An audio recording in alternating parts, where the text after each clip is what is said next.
natin ang galing ng pagbabae dito. Ayan. Siguro ay magkakampi to. Tignan mo, mag-iisa lang siya sa gubat. Kita po natin. Ang lakas niya. Naputol niya mga puno. May kasama, ang kasama lang niya aso. Ano kaya ang gagawin niya? Ang lakas. Binubuhat niya yung mga bato. Grabe, napakalakas. Kompleto sa gamit. Pagagaro. Ang lakas amba. Ang galing, mag-isa lang, walang katulong. Ako hindi ko mahirap gawin ng isang lalaki yan. Walang kasama. Kaya gawin ng isang lalaki yan kung may kasama, pero siya ay babae. Nagagawa niya yun. Bilis. Napakabilis pang magtrabaho. Wala siyang kasamang tutulong. Galing ng kanyang bubong, ang tibay niya, galing.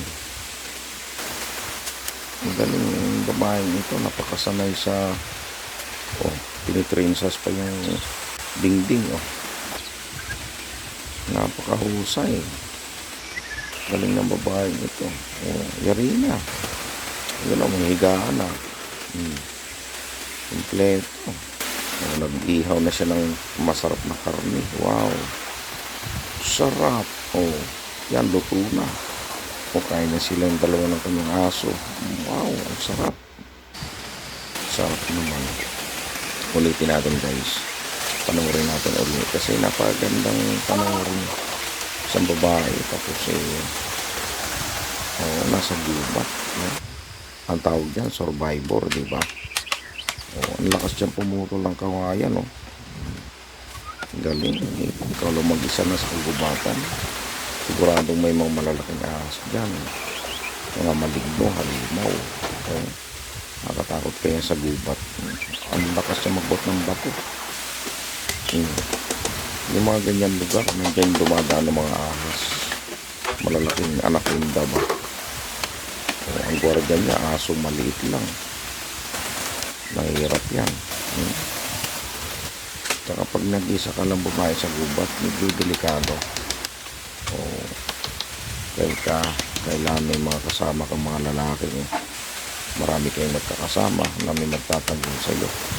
At pag nasa gubat ka, kailangan may may gamit ka, may baril ka, itak na malalaki. Ang galing niyang gumawa ng ang bilis. Mag-isa lang yan. Ang galing. Itibay ng kanyang bubong. Ang bilis siyang gumawa. Bilis. Napakagaling. Yari na. Ang dingding na, yari na. Sinasala-salabat lang niya. May upuan na siya sa loob.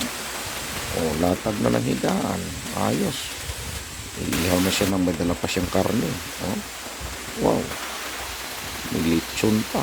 Ang sarap. Wow. Wow, ang sarap. Wow, good job.